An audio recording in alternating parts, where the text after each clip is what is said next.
In this video, I want to talk about 13 mental habits that, if you do the work and you implement them, can change your life. I feel like a lot of the time we talk about very tangible habits, but we forget about the mental habits that accompany those tangible habits. When you get the mental habits down, everything else tends to flow a lot more easily. Habit number 1, flexibility. So YouTube actually started out as a dating website. People really liked the video stuff, so they changed to a video website. They were flexible. Play-Doh started out as wallpaper cleaner, and then there was no need for it. They found a teacher using Play-Doh in the classroom and they were like, oh, let's rebrand. They were flexible. When I started on YouTube, I was doing thrift hauls, lookbooks, DIYs. That was my bread and butter. That was what I wanted to do. Then I made some videos about goal setting and New Year's resolutions. People really liked them, so I switched my niche. I was flexible. Being flexible in your life is about not tying yourself so strongly to your goals that you miss the better opportunities that come along. Flexibility also can help you day to day. If you want to earn 10K with your side hustle, but it's not working, with a flexible mindset, you'd switch up your strategy, you'd try something new. With a rigid mindset, you'd give up and go, okay, well, that doesn't work. So one way to grow your flexibility muscle is whenever you find yourself with a problem where you've given yourself 2 options. So should I quit my job or should I stay? Or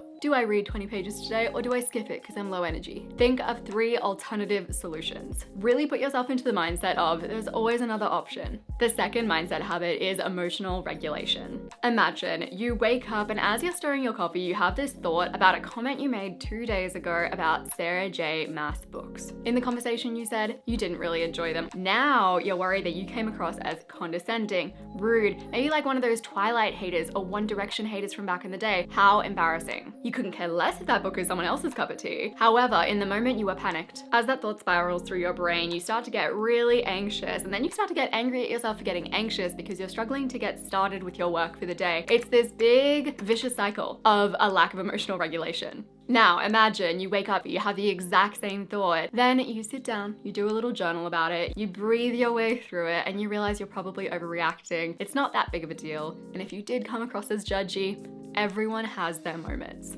It was a blip in the radar, you move on with your day. That's an example of an emotionally regulated person. I feel like I definitely split between the 2. Emotionally regulated people can self-soothe, they can identify and name their specific feelings. They are comfortable with feeling their feelings. They don't push them away, they don't judge them, and they don't let them control their lives.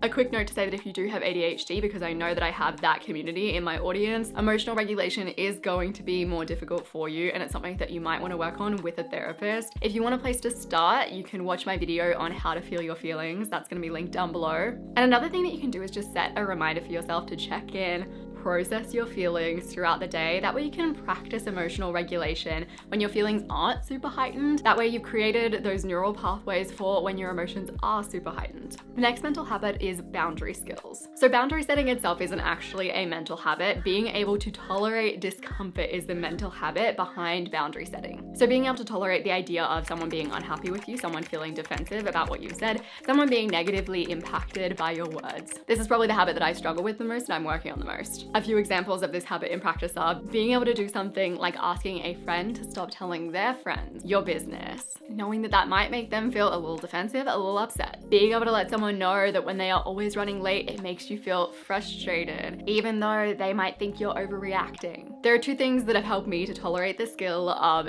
sitting with discomfort. The first is understanding what your traps are that help you to avoid that discomfort. So there are a bunch of different boundary traps that you can fall into that help you to avoid discomfort. The first might be, I'm overreacting, it's not a big deal anyways, I shouldn't make such a fuss. Or your boundary trap might be, a conversation would do more harm than good. Or you could be the type to make a joke out of your boundary, not state it super seriously, that way it doesn't get taken super seriously. Generally, if you are a recovering people pleaser, you're going to have a favorite trap that you fall into that helps you to avoid tolerating discomfort. The second thing that I found helpful is mental rehearsal. So mentally rehearse setting a boundary. Mentally rehearse saying no. Sit with those uncomfortable feelings in that little mental rehearsal and self-soothe in a safe place. If you're like, I need some guidance when it comes to mental rehearsal, I don't really know how to do that on my own, I have a mental rehearsal meditation on my app Intention. You can use this mental rehearsal meditation to practice just about anything that causes you any kind of anxiety or uncomfortable feelings, and really build that skill of tolerating discomfort. Intention is an app that is near and dear to my heart because I created all of the content on it and is all about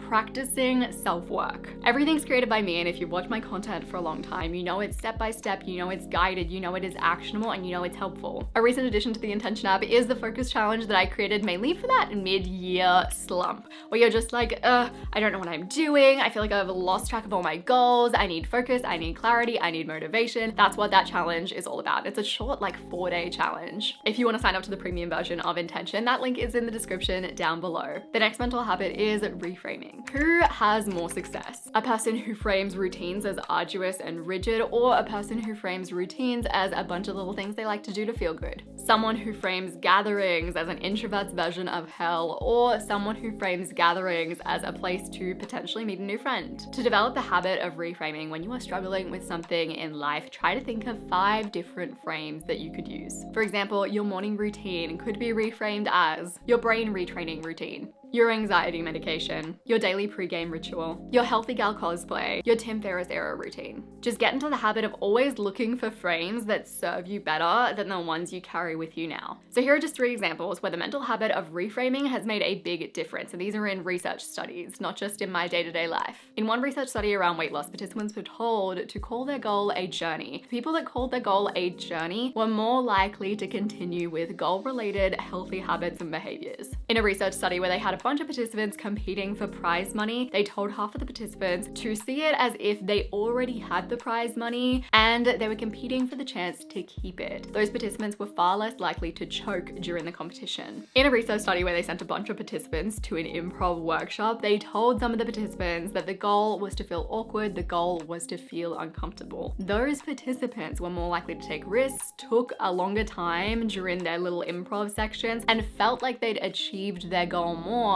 at the end of the session. Those are just some examples that show the power of reframing. The next mental habit is a growth mindset. So a growth mindset is really just this belief that you can grow and change in any area of your life with dedicated time and effort, which is really more just a statement of fact than belief. And even just hearing about the growth mindset can help you to have more of a growth mindset, but there are a few things that you can do to develop it and embed it a little bit further. So to develop this belief of a growth mindset, some things that you can do are follow people or read books from people who have overcome really big challenges or who have really improved in particular areas. So books like Peak and Ultra Learning, which are all about being able to develop skills with deliberate practice. A combo of both is good. You can also document your learnings whenever possible. So really treat your whole life like it's this big learning experiment. Growth mindset can really be about reframing. So reframing challenges as learning, reframing failures as learnings. And if you're in the habit of always asking yourself, well, what am I learning here? What did I learn here? Everything's gonna feel like it's a learning. It's an opportunity. The next mental habit is self-acceptance. So in Matthew McConaughey's book, it's called Green Lights, and I actually haven't read it. I heard this segment in a TikTok. He has this section. So when he was talking about his mom, he said, nobody forgives themselves quicker than she does, and therefore she carries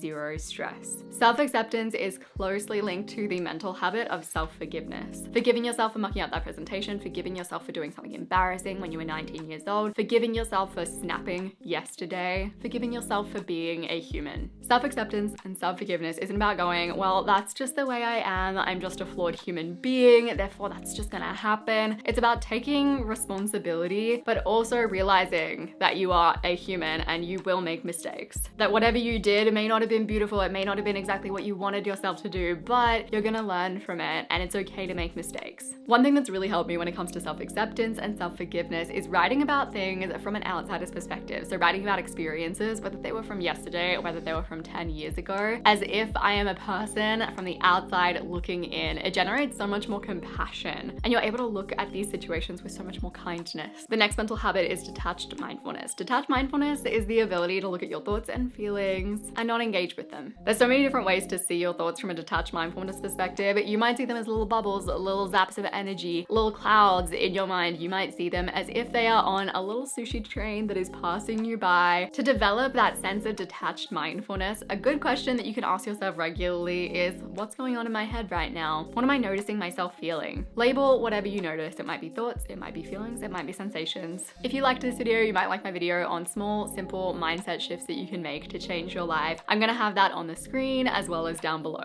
I appreciate you so much and I'll see you soon.